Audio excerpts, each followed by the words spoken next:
ఏం కూటమి ప్రభుత్వం ఏమో, ఏందో అసలు వీళ్ళ పరిపాలన ఏందో, వీళ్ళ విధానాలు ఏందో. ఇందాకేమో పవన్ కళ్యాణ్ గారేమో పంతం నానాజీ అని చెప్పి ఒక అతను జగన్మోహన్ రెడ్డి గారిని బండబూతులు తిడితే బాగా మాట్లాడాడు. మీ ఎన్ని వీడియోలు కావాలో పంపిస్తా అంటే అట్లా కాదు, ఆయన బూతులు తిట్టిందని సపోర్ట్ చేస్తాండే. చంద్రబాబు నాయుడు గారేమో అమరావతి రాజధాని ప్రాంతం అని చెప్పి, ఈయన అందరిది రాజధాని అని చెప్పి పెద్ద పెద్ద మాటలు చెబుతుంటే, అదే రాజధానిలో ఈ సమస్యల పట్ల ఏంది రైతులు బాధపడుతుంటే ప్రతిపక్ష పార్టీగా వైఎస్ఆర్ కాంగ్రెస్ పార్టీ అక్కడికి వెళ్ళి ఎంక్వైరీ చేద్దామని వెళ్తే, వాళ్ళకి అండగా నిలబడదామని వెళ్తే, దానిపైన వీళ్ళు రాద్ధాంతం చేసి వెంటనే దాడి చేయడం. అసలు దాన్ని ముఖ్యమంత్రి చంద్రబాబు నాయుడు గారు వెంటనే సమర్థిస్తూ ఉంటారు. అక్కడ ఉన్న వాళ్ళందరూ రైతులు అంట. ఆ అమరావతి ప్రాంతంలో రైతులందరూ వచ్చి వైఎస్ఆర్ కాంగ్రెస్ పార్టీ నాయకులపైన దాడి చేశారంట. ఎంతమంది రైతులు ఉన్నారు, ఎంతమంది టీడీపీ కార్యకర్తలు ఉన్నారు, 10 నిమిషాల్లో లిస్ట్ తీయచ్చు. అంటే ఈ ముఖ్యమంత్రి గారు, ఉప ముఖ్యమంత్రి గారు ఏం చూద్దాం అనుకుంటున్నారంటే, ఈ రాష్ట్రంలో ఎవరిని కొట్టినా ఏం చేసినా అద్భుతం, సూపర్, మీరు బాగా చేశారు, బాగా కొట్టండి, ఇంకొద్ది కొట్టండి, అసలు సూపర్గా కొట్టారు. వీళ్ళు ప్రభుత్వాన్ని ఏ రకంగా నడుపుతున్నారు? నిజానికి రైతులైన వాడు ఎవడు దాడి చేయడు. నిజానికి రైతులైన వాళ్ళు ఎవరు కూడా ఘర్షణ వాతావరణానికి వెళ్ళరు.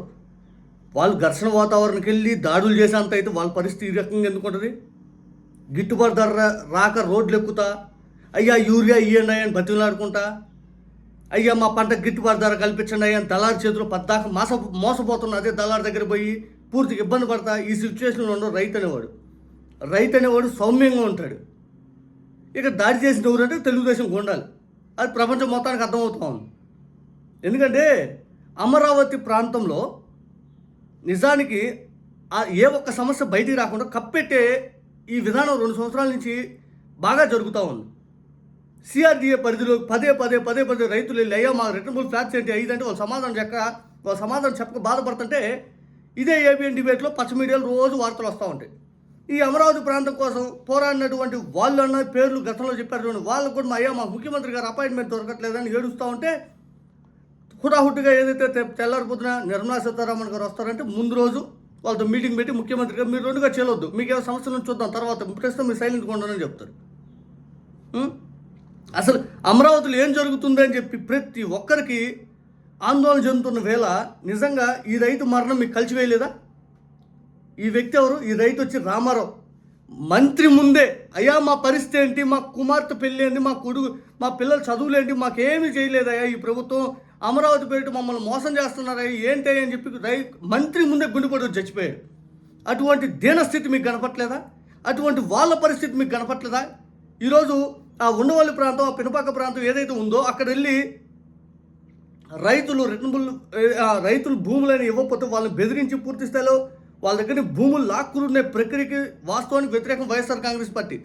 స్వచ్ఛంగా ఇచ్చిన వాళ్ళని ఎవరిని కూడా మీరు ఎందుకు ఇచ్చారు అని కూడా అడగట్లా. మీరు ప్రభుత్వం నమ్మిస్తే మీకోసమే పోరాడతాం, మీకు రిటర్నబుల్ ఫ్లాట్లో మీ ప్రభుత్వం తర్వాత ఏదైతే ఆనాడు అగ్రిమెంట్ ప్రకారం రాసుకుని మొత్తం మీకు హానర్ చేయాల్సిందే మేము పోరాడతాం. ఇక్కడ ఇవ్వనటువంటి వ్యక్తులు ఏదైతే బెదిరించి లాక్కోవడంగా వైఎస్ఆర్ కాంగ్రెస్ పార్టీ వ్యతిరేకం. దీనిపైన నిజంగా ముఖ్యమంత్రి గారు మాట్లాడినటువంటి మాటలు ఆశ్చర్యం కలుగుతూ ఉంటుంది. అసలు చూడండి ఈయన ఏం మాట్లాడతారు. విధానంతో ముందుకు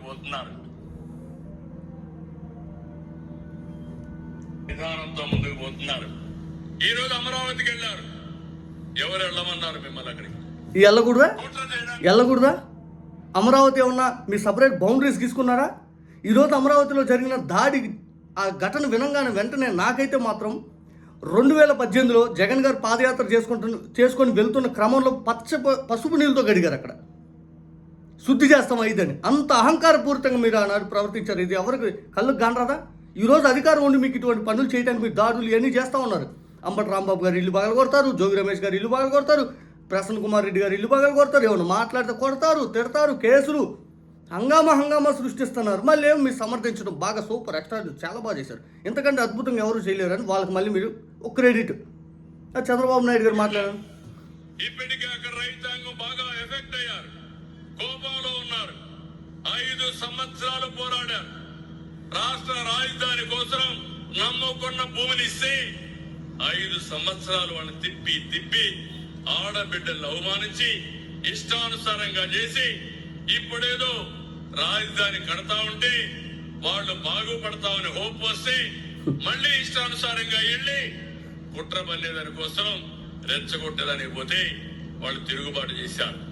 నేను అడుగుతున్నా మిమ్మల్ని, మీ పొట్ట కొడితే మీ కోపం రాదా అని మిమ్మల్ని అడుగుతున్నా.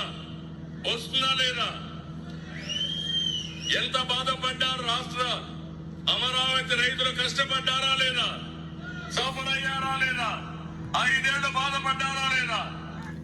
5 ఏళ్ళలో జగన్ గారు వాళ్ళ కౌలు ప్రతి సంవత్సరం చెల్లించారు. వాళ్ళకి ఎంతైతే మనకి ప్రభుత్వం తరపున అప్పటి మీ ప్రభుత్వం హానర్ వాళ్ళకి మాట ఇచ్చిందో జగన్ గారు 5 ఏళ్ళు చెల్లించారు. అదే అమరావతి మీద కోపం ఉంటే జగన్ గారు చెల్లించేవాళ్ళు కాదు కదా. అదే అమరావతి మీద కోపం ఉంటే ఏ రకంగా ఉండేది మనందరూ తెలుసు. అదే అమరావతి మీద కోపం ఉంటే మీరు పెద్ద పెద్ద ఉద్యమాలు చేసినప్పుడు ఇంకా ఎంతో అణిచివేయచ్చు. ఎక్కడ అణిచివేతలు లేవు. ఎవరు ప్రజాస్వామ్యబద్ధంగా వాళ్ళు వెళ్తూ ఉన్నారు. ఈరోజు ప్రజాస్వామ్యబద్ధంగా వెళ్ళి అక్కడ జరుగుతున్న ఇబ్బందులు జగన్ గారికి చెప్పినటువంటి రైతులు, ఆ జగన్ గారు వెంటనే వాళ్ళు స్పందించి ఆ ప్రాంతంలో జరుగుతున్నది ఏంటి అని తెలుసుకోవడానికి ఒక కమిటీ వేసి పూర్తి స్థాయిలో వెళ్ళండి అని చెప్పి ప్రతిపక్ష పార్టీగా ప్రజలకు జరుగుతున్న అన్యాయాలపైన పోరాడేందుకు వెళ్తుంటే వాళ్ళపైన దాడులు చేస్తారా? రైతులు ఎవరైనా దాడులు చేసిన అక్కడే చరిత్రలో విన్నామా? 5 ఏళ్ళు అన్యాయం జరిగిందా? 5 ఏళ్ళు మీ ప్రభుత్వం వచ్చి దాదాపు 7 సంవత్సరాలు. ఏది అప్పుడు 5 ఇప్పుడు 2.